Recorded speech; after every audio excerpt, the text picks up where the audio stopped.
지금 여러분이 보고 있는 이곳은 서해입니다. 한반도와 중국 사이에 있는 아주 익숙한 바다죠. 그런데요, 이 바다가 처음부터 여기에 있었던 것은 아닙니다.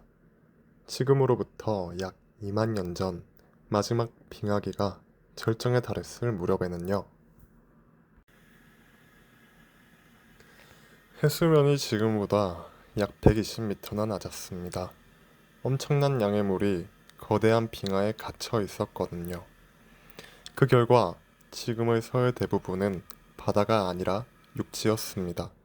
한반도와 중국 사이에는 거대한 평원이 펼쳐져 있었던 겁니다. 그리고 지금 서해로 흘러드는 수많은 강도, 당시에는 훨씬 더 먼 곳까지 흘러갔을 겁니다. 어쩌면 그 강들은 황해평원의 어딘가에서 만나 더 거대한 물줄기를 만들었을지도 모르죠. 자, 그런데 조금 이상하지 않나요? 이렇게 넓은 평원이 있었고요. 물을 구할 수 있는 강도 있었습니다. 주변에는 사냥할 수 있는 동물과 먹을 수 있는 식물도 있었을 겁니다. 그런데 정말 이 거대한 땅에 아무도 살지 않았을까요? 작은 무리들이 계절에 따라 이 평원을 오갔을 수도 있고요. 강 주변에 오랫동안 머물며 생활했던 사람들이 있었을 수도 있습니다. 하지만 지금은 그들의 흔적을 찾기가 몹시 어렵습니다. 사람들이 살았을 장소와 사냥터, 그들이 걸어 다니던 땅까지 모두 바다에 잠겼기 때문입니다. 그런데 이 거대한 평원은 어느 날 갑자기 물에 잠긴 것이 아닙니다.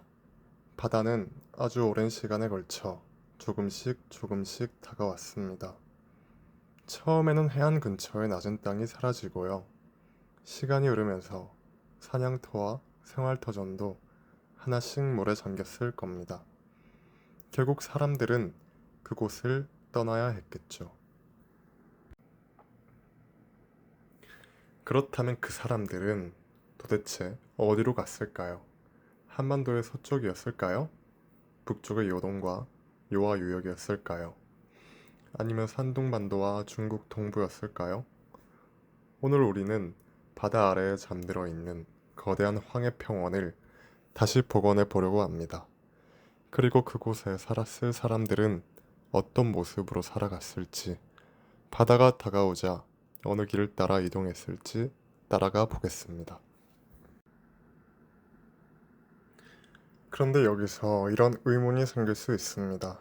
지금은 온통 바다인 곳에 정말로 거대한 평원이 있었다는 걸 어떻게 알 수 있을까요? 누군가 그 시대의 지도를 남겨놓은 것도 아니잖아요. 물론 지도는 없습니다. 대신 바다 밑바닥에는 그 시절의 흔적이 남아 있습니다. 황해의 해저 지형을 자세히 살펴보면요. 지금의 바다에서는 만들어질 수 없는 오래된 강줄기와 골짜기의 흔적이 발견됩니다. 과거에는 한반도와 중국에서 흘러나온 물이 넓은 평원을 가로질러 흘렀을 겁니다.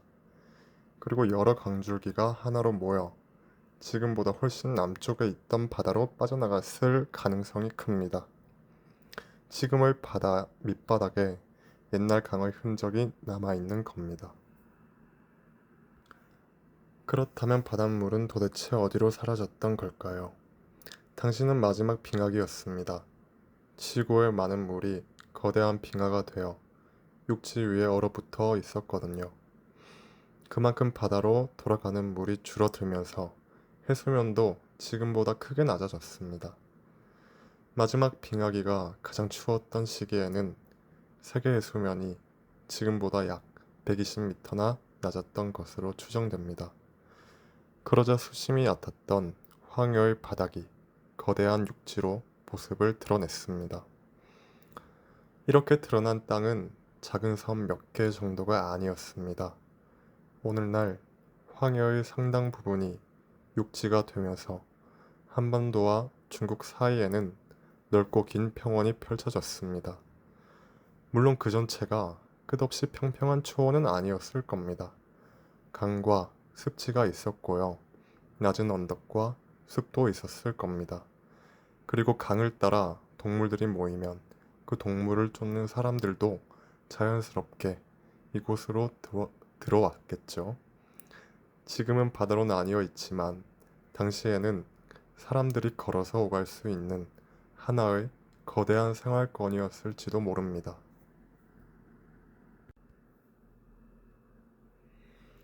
그런데 핑악이라고 하니까요.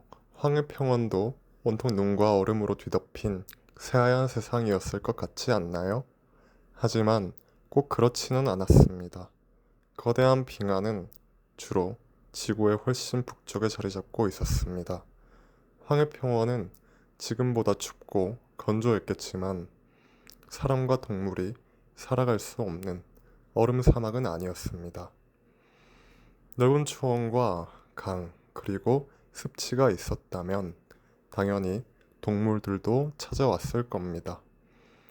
사슴과 야생소 같은 초식 동물이 물을 마시기 위해 강가로 모였을 테고요.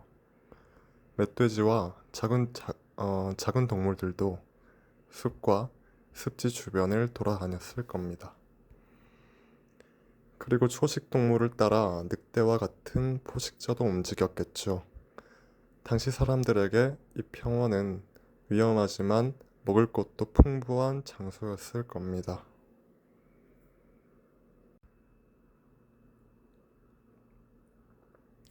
사람들이 머물기 가장 좋은 장소는 역시 강 주변이었을 가능성이 큽니다.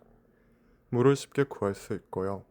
물고기와 조개를 잡거나 물을 마시러 온 동물을 사냥할 수도 있었습니다. 강 주변에서는 먹을 수 있는 식물과 땔감으로 사용할 나무도 구할 수 있었겠죠. 요즘으로 치면 식수와 식량, 교통까지 해결되는 상당히 좋은 입지였던 겁니다. 물론 부동산 중개소는 없었겠지만요. 그들은 한 곳에 거대한 마을을 세우고 평생 머물지는 않았을 겁니다. 계절이 바뀌고 동물들이 이동하면 사람들도 함께 움직였겠죠. 가볍게 해체할 수 있는 임시거처를 만들고요. 돌로 만든 칼날과 창촉, 나무와 동물 가죽으로 만든 도구를 사용했을 겁니다. 그러다가 먹을 것이 풍부한 장소를 발견하면 며칠 또는 몇 달 동안 머물렀을 수도 있습니다. 그러니까 황해평원은 텅 빈 통로가 아니라 사람들이 먹고 자고 사냥하며 살아가던 하나의 거대한 생활 무대였을지도 모릅니다.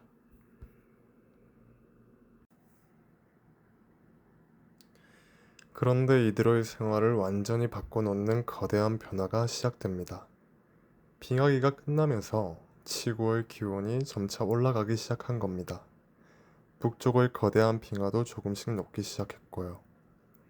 수천 년 동안 육지에 갇혀있던 물이 다시 바다로 돌아가기 시작했습니다.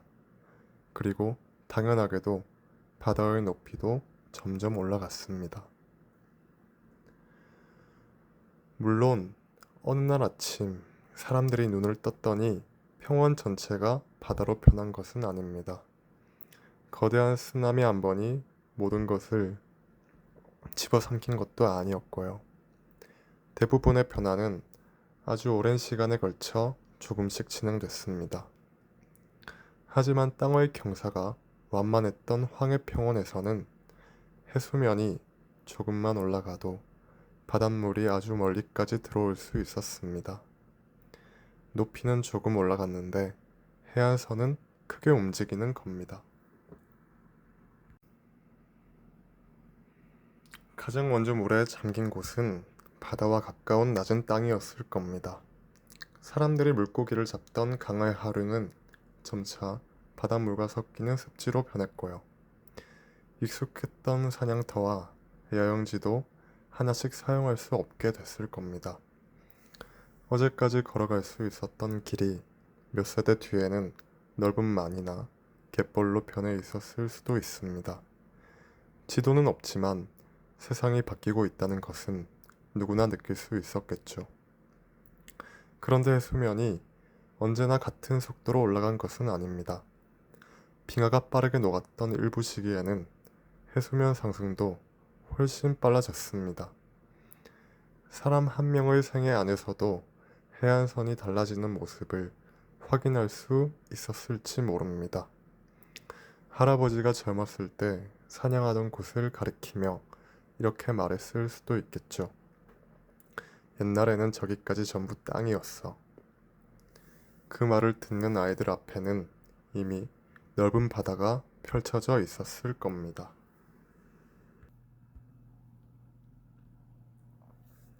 그렇다면 바다가 계속 밀려오자 황해평원에 살던 사람들은 어떻게 했을까요? 어느 날 갑자기 모두 짐을 싸서 한꺼번에 도망친 것은 아니었을 겁니다.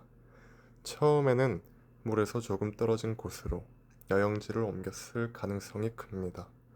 강물이 자주 넘치면 더 높은 땅으로 올라가고 해안에 바닷물이 들어오면 안쪽 평원으로 물러났겠죠.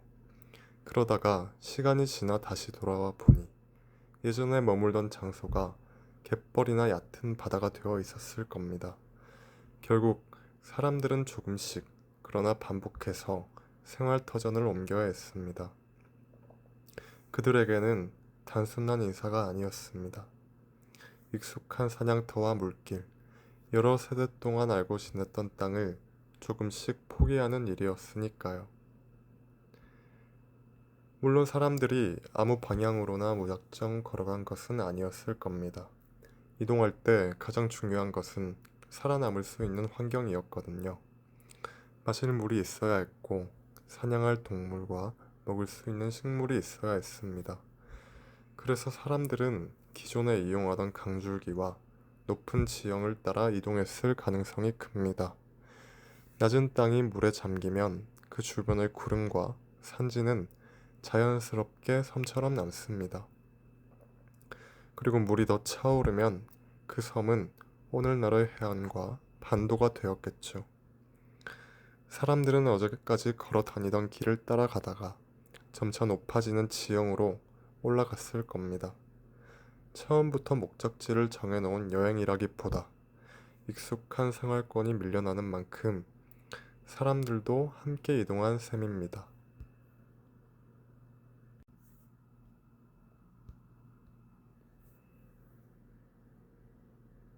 그렇다면 황해평원에 살던 사람들이 모두 같은 장소로 이동했을까요? 아마 그렇지는 않았을 겁니다. 황해평원은 매우 넓었고 사람들이 생활하던 위치도 서로 달랐을 테니까요. 평원의 동쪽에 살던 사람들은 한반도의 서해안 쪽에 이동하기 쉬웠을 겁니다. 북쪽에 있던 사람들은요, 압록강과 요동 지역으로 올라갈 수 있었겠죠. 서쪽에서 생활하던 사람들은 산둥반도와 중국 동부의 높은 지대로 물러났을 가능성이 있습니다. 그리고 남쪽의 물길을 이용하던 집단은 해안선을 따라 더 남쪽으로 이동했을 수도 있고요. 하나의 거대한 민족이 여러 갈래로 갈라졌다기보다 서로 다른 작은 집단들이 가장 가까운 안전한 땅을 찾아 움직였다고 보는 편이 자연스럽습니다. 그 과정에서 사라진 것은 황해평원의 땅만이 아니었습니다. 그곳에서 사람들이 사용하던 야영지와 사냥터, 돌을 다듬던 장소도 함께 물에 잠겼습니다. 사람들이 나누었던 이야기와 그들만의 풍습도 여러 지역으로 흩어졌을 겁니다. 물론 오늘날 한반도와 중국에서 발견되는 문화를 곧바로 황해평원의 사람들과 연결할 수는 없습니다. 그 사이에는 너무나 긴 시간과 수많은 변화가 있었기 때문이에요. 하지만 바다가 넓어질수록 사람들이 이동했고 이동한 사람들이 새로운 지역의 사람들과 만났다는 것만큼은 충분히 생각해 볼 수 있습니다. 그렇다면 황해평원에서 밀려난 사람들은 어느 방향으로 가장 많이 이동했을까요? 이제부터 그 가능성을 한반도와 요동, 그리고 산둥 지역으로 나누어 살펴보겠습니다. 먼저 황해평원의 동쪽을 살펴보겠습니다. 지금은 이곳에 넓은 서해가 놓여 있지만 당시에는 한반도 서부와 황해평원이 육지로 자연스럽게 이어져 있었습니다. 평원의 동쪽에서 생활하던 사람들에게 한반도는 바다 건너의 먼 땅이 아니었어요. 그냥 강을 따라 걷다 보면 나타나는 조금 더 높고 산이 많은 지역이었을 겁니다. 바닷물이 차오르기 시작했을 때도 동쪽으로 이동하는 길은 비교적 분명했겠죠. 물이 잘 들어오지 않는 구릉을 따라 이동하면 오늘날의 경기, 충청, 전라도 서부 지역에 도달할 수 있었습니다. 특히 서해안에는 크고 작은 강이 많았습니다. 강에서는 물고기와 조개를 구할 수 있었고 주변 숲에서는 식물과 사냥감도 찾을 수 있었죠. 평원에서 살아온 사람들에게 강과 해안이 만나는 환경은 낯설지 않았을 겁니다. 그러니까 한반도 서부는 단순한 피난처가 아니라 기존의 생활 방식을 어느 정도 이어갈 수 있는 새로운 생활 공간이었을 가능성이 있습니다. 이번에는 북쪽으로 가보겠습니다. 황해평원의 북쪽에는 압록강 하류와 요동 지역으로 이어지는 땅이 있었습니다. 지금의 지도만 보면 한반도와 요동 사이에 바다와 국경이 먼저 눈에 들어오죠. 하지만 당시 사람들에게 그런 경계선은 아무 의미가 없었습니다. 그들에게 중요한 것은 강과 산, 그리고 먹을 것을 구할 수 있는 땅이었을 테니까요.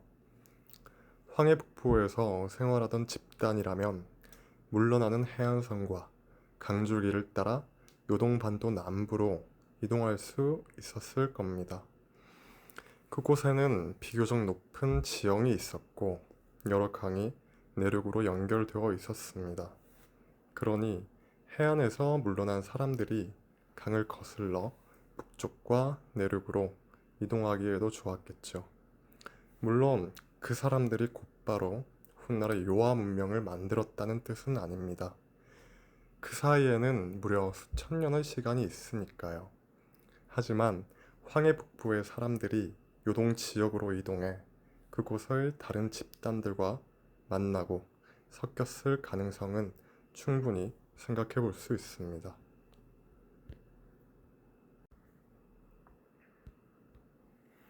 이번에는 방향을 반대로 돌려서 황해평원의 서쪽을 보겠습니다. 그곳에는 오늘날 중국의 산둥반도가 있습니다. 지금의 산둥반도는 바다 쪽으로 길게 튀어나와 있지만 해수면이 낮았던 시기에는 그 주변에 훨씬 넓은 육지가 드러나 있었습니다. 황해평원 서쪽에서 살던 사람들에게 산둥은 멀리 떨어진 반도가 아니라 평원 끝에 솟아있는 높은 땅처럼 보였을 겁니다. 바닷물이 낮은 곳부터 잠식해 들어오면 사람들은 자연스럽게 산둥의 구름과 산지로 올라갔겠죠. 산둥 지역에도 강과 해안 그리고 석기를 만들 수 있는 돌이 있었습니다. 새로운 환경에 적응하면서도 사냥과 채집, 어로 생활을 이어갈 수 있었을 겁니다. 그리고 시간이 지나 바다가 더 넓어지면 황해평원과 산둥 사이의 육로는 점차 끊어졌을 겁니다. 어제까지 걸어서 갈 수 있던 곳이 어느 순간부터는 배가 필요한 곳이 됐던 것이죠. 그렇게 산둥에 남은 사람들은 황해 건너편 사람들과 점점 다른 길을 걷게 되었을 겁니다. 마지막은 남쪽입니다. 황해평원의 강물은 낮은 곳을 따라 흘러 남쪽의 바다로 빠져나갔을 가능성이 큽니다. 그 강 주변에서 생활하던 사람들은 물길을 따라 남쪽으로 이동했을 수도 있습니다. 그들이 도착한 곳에는 오늘날의 서해 남부와 동중국해 북부에 해당하는 넓은 해안지대가 있었겠죠. 따뜻해지는 기후를 따라 동식물의 분포가 바뀌면 사람들도 사냥감과 식물을 따라 움직였을 겁니다.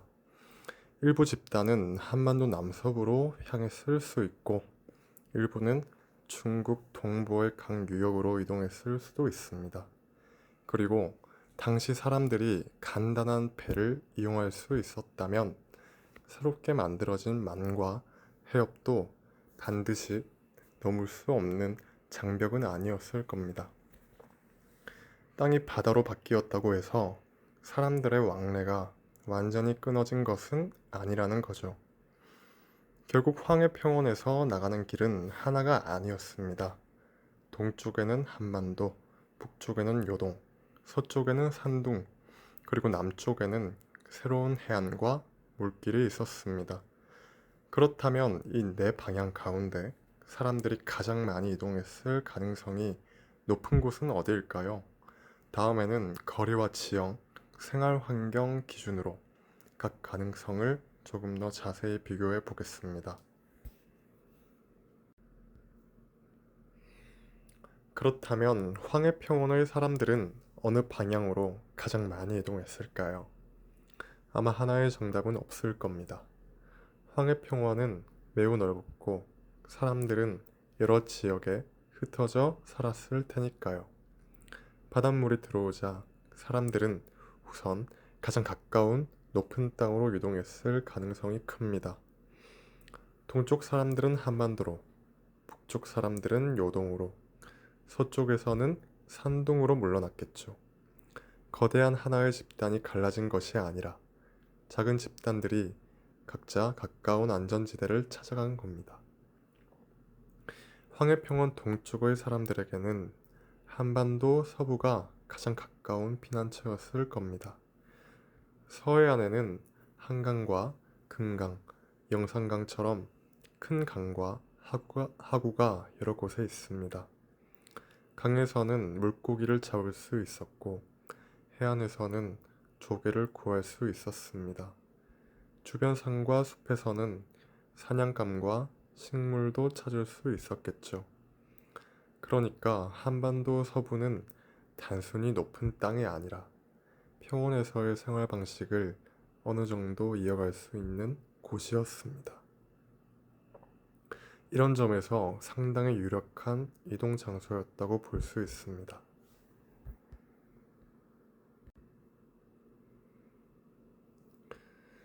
하지만 모든 사람이 한반도로 이동한 것은 아니었을 겁니다. 황해 북부에 살던 집단에게는 요동반도가 훨씬 가까웠을 수 있습니다.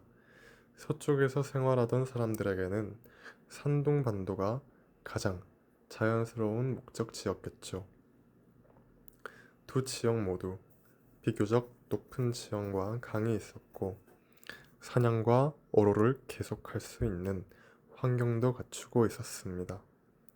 결국 한반도와 요동, 산둥 가운데 하나만 정답이라고 말하기는 어렵습니다. 사람들은 자신이 살던 위치에서 가장 가까운 방향으로 흩어졌을 가능성이 큽니다. 어느 방향으로 이동했든 사람들이 선택한 장소에는 공통점이 있었을 겁니다. 바로 강과 바다가 만나는 곳입니다. 강 하구에는 물고기와 조개가 풍부했고 내륙과 해안을 오가기도 편리했습니다.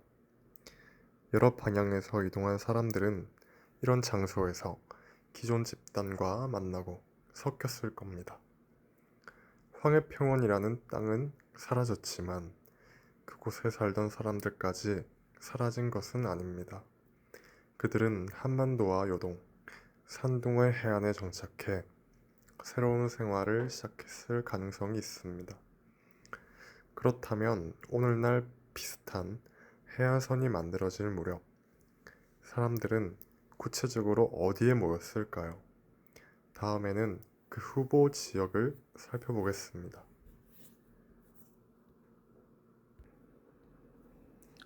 시간이 흐르면서 기온은 점차 올라갔고요. 빙하가 녹으면서 바닷물도 계속 높아졌습니다. 한때 사람들이 살아가던 황해평원의 낮은 지역은 조금씩 바닷물에 잠기기 시작했죠. 하지만 평원이 사라졌다고 해서 그곳에 살던 사람들까지 사라진 것은 아닙니다. 사람들은 물이 차오르는 속도에 맞춰 조금씩 더 높은 곳으로 이동했을 겁니다. 그리고 그들이 도착한 곳은 오늘날 한반도와 중국의 해안 지역이었겠죠. 한반도 쪽으로 이동한 사람들은 서해안의 강하구와 만 주변에 모였을 가능성이 큽니다. 한강과 금강, 영산강처럼 큰 강이 바다와 만나는 지역이 대표적이었죠. 이런 곳에는 민물과 바닷물이 함께 있었고요. 물고기와 조개도 쉽게 구할 수 있었습니다. 내륙으로 이동하기도 편했고 배를 이용해 해안을 오가기도 좋았을 겁니다. 오늘날에는 바다와 육지가 분명하게 나뉘어 있지만 당시 사람들에게 강과 해안은 길이었을지도 모릅니다.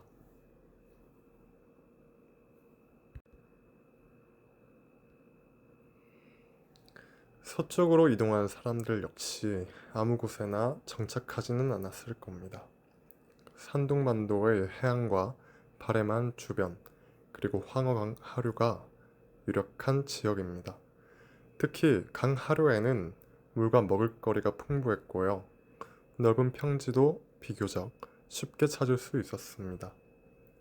북쪽으로 이동한 사람들은 요동반도와 압록강 주변으로 향했을 가능성도 있습니다. 결국 사람들은 서로 다른 방향으로 흩어졌지만 강과 바다가 만나는 곳을 다시 선택했던 셈입니다.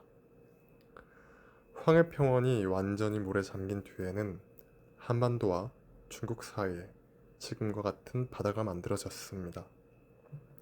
그렇다고 양쪽 사람들의 교류가 완전히 끊어졌다고 보기는 어렵습니다. 해안선을 따라 이동하거나 짧은 거리를 배로 건너는 것은 가능했을 테니까요. 실제로 이후에 한반도와 중국 동부에서는 비슷한 형태의 토기와 석기 문화가 나타납니다. 이것이 모두 황해평원 사람들의 흔적이라고 단정할 수는 없습니다. 하지만 바다 아래 사라진 땅이 양쪽 지역을 이어주던 무대였을 가능성은 충분합니다. 황해는 사람들을 갈라놓은 바다가 아니라 오랫동안 서로를 연결한 길이었을지도 모릅니다. 그렇다면 황해평원을 떠난 사람들의 흔적은 어디에 남아 있을까요? 아쉽게도 지금까지 발견된 증거만으로는 특정 유적을 그들과 직접 연결할 수 없습니다. 바닷물이 차오른 뒤에도 수천 년이라는 긴 시간이 더 흘렀기 때문이죠. 그동안 사람들은 다시 이동하고 서로 만나고 새로운 집단을 만들었을 겁니다. 그러니까 이제부터 살펴볼 이야기는 확정된 역사가 아니라 하나의 가능성입니다. 황해평원에서 시작된 사람과 문화의 흐름이 훗날 어디까지 이어졌을지 생각해 보는 것이죠. 황해의 북쪽을 따라가면 요동반도와 요하 유역이 나옵니다.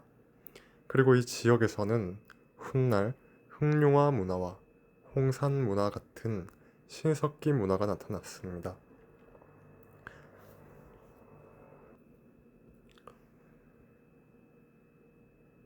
특히 홍산 문화는 거대한 제사 시설과 옥으로 만든 정교한 유물로 유명하죠. 물론 홍산 문화를 만든 사람들이 황해평원에서 직접 이동해 왔다고 단정할 수는 없습니다. 시대적인 간격도 상당히 크고요. 그 사이에 수많은 집단이 섞였을 테니까요. 다만 황해 북쪽으로 이동한 사람들의 일부가 요하 유역의 오래된 인구와 문화에 영향을 주었을 가능성은 생각해 볼 수 있습니다. 이번에는 한반도의 서해안을 따라 내려가 보겠습니다. 한강 하구에는 광화도가 있고요. 그곳의 마니산 정상에는 참성단이 있습니다. 전설에서는 당군이 하늘의 제사를 지낸 장소라고 전해지죠. 하지만 참성단을 황해평원 사람들과 직접 연결해줄 고고학적 증거는 없습니다.